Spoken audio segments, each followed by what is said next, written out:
अस्सलाम वालेकुम। पहली बात तो पहले कि नवाज शरीफ साहब का बड़ा कॉन्फिडेंस है, वो तहरीरी गारंटी दे रहे हैं अपने लोगों को, अपने कारकुनों को कि उनकी हुकूमत बनेगी। वो चौथी बार वज़ीर आज़म बनने जा रहे हैं पाकिस्तान के। आप उनकी इस तहरीरी ज़मानत को कैसा देखते हैं? जी वालेकुम सलाम कामरान साहब। देखें, नवाज शरीफ साहब जो हैं वो एक सियासतदान हैं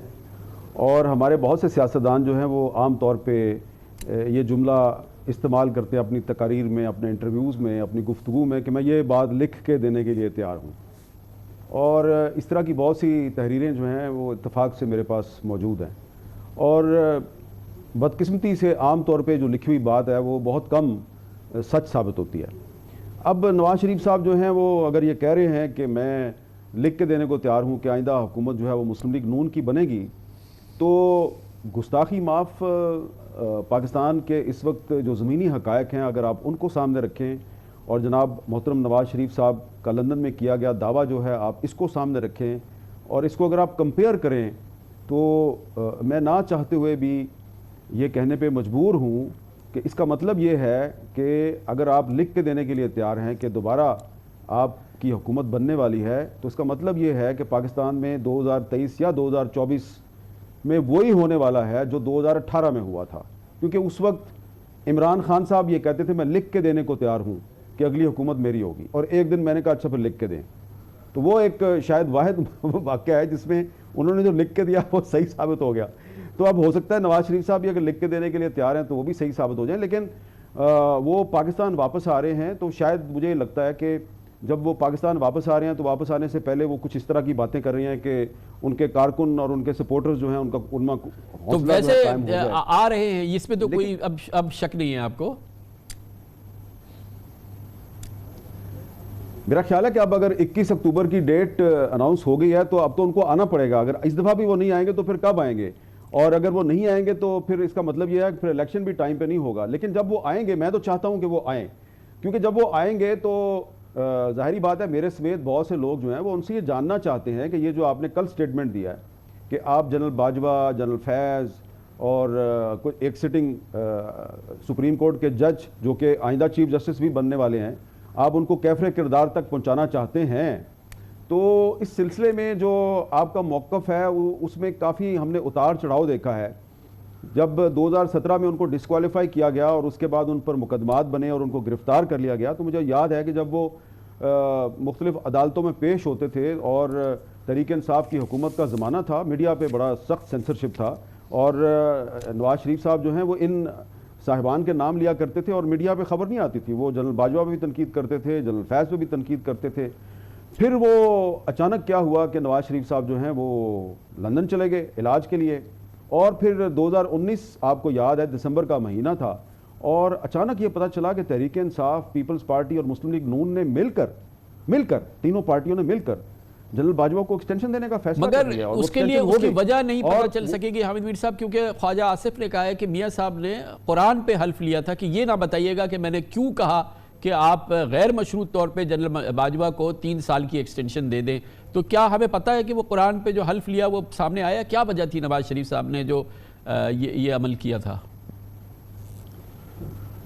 कामरान साहब, जो मेरे इल्म में है मैं तो सिर्फ वो आपके साथ शेयर करूंगा। इन तीनों पार्टियों को, मुस्लिम लीग नून को, पीपल्स पार्टी को और तहरीक इंसाफ, इन तीनों पार्टियों को जनरल बाजवा की एक्सटेंशन पे जनरल फैज़ ने राज़ी किया था। और मैं आपको बड़ी अथॉरिटी के साथ ये बता रहा हूँ तो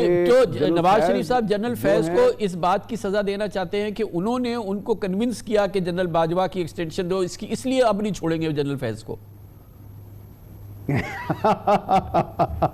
देखें, और फिर उसके बाद क्या हुआ कि 2019 में उन्होंने, इन तीनों ने मिल के जनरल बाजवा को एक्सटेंशन दी, उसमें जनरल फैज का एक बड़ा कलीदी रोल था। और फिर जब 2020 में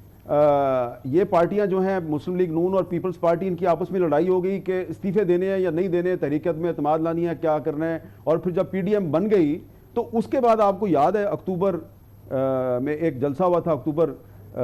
2021 में गुजरांवाला में। तो उस जलसे में नवाज शरीफ साहब ने दोबारा उस आदमी के खिलाफ दोबारा नाम लेके तकरीर की जिसको उन्होंने एक्सटेंशन दी थी। तो देखें ये जो उतार चढ़ाव है ये बड़ा इंपॉर्टेंट है, ये जो उनका मौक़िफ़ लेकिन देखिए उतार चढ़ाव जो है वो कौम को बड़ा महंगा पड़ सकता है। हामिद मीर साहब अभी जो जिस अज़म का उन्होंने इजहार किया है अपनी उस तकरीर के साथ, जिसमें उन्होंने कहा है कि मैं तहरीरी तौर पे देता हूं कि मैं चौथी बार वज़ीर आज़म बनने जा रहा हूं, अब मैं एज ए पाकिस्तानी थोड़ा सा घबराहट का शिकार हूं कि उन्होंने दो वादे कर दिए हैं। एक तो वो साबिक चीफ ऑफ आर्मी स्टाफ को कैफर किरदार तक पहुंचाएंगे और एक आने वाले चीफ जस्टिस को, जो कि आइंदा साल इंशाल्लाह चीफ जस्टिस ऑफ पाकिस्तान होंगे और ज़ाहिर आइंदा साल ही हुकूमत इलेक्शन होंगे, तो वो कौन सा दौर वापस आ रहा है? क्योंकि नवाज शरीफ साहब ने इससे पहले आपको मालूम है कि एक और चीफ ऑफ आर्मी स्टाफ को कैफरे किरदार तक पहुंचाने का वादा किया था कौम से, और उसको किसी हद तक उन्होंने पूरा किया जब गद्दारी का मुकदमा उन्होंने दायर कर दिया था जनरल परवेज मुशर्रफ को। लेकिन बहरहाल उसकी कीमत उन्होंने भी अदा की और कौम ने भी। और फिर वो क्या ज़माना होगा जब एक चीफ जस्टिस होंगे, नए chief justice justice Qazi Faez ईसा के बाद जस्टिस एजाजुल एहसन, और उसका वो कौम से वादा कर चुके हैं कि उन्हें कैफरे किरदार तक पहुँचाएंगे। तो मैं वो पाकिस्तान विजुलाइज कर रहा हूं जिसमें एक तरफ वो साबिक chief of army staff general Qamar Javed Bajwa को ठिकाने लगाएंगे और एक तरफ वो जो है वो मौजूदा चीफ जस्टिस ऑफ पाकिस्तान के खिलाफ उनको कैफरे किरदार तक पहुंचाएंगे।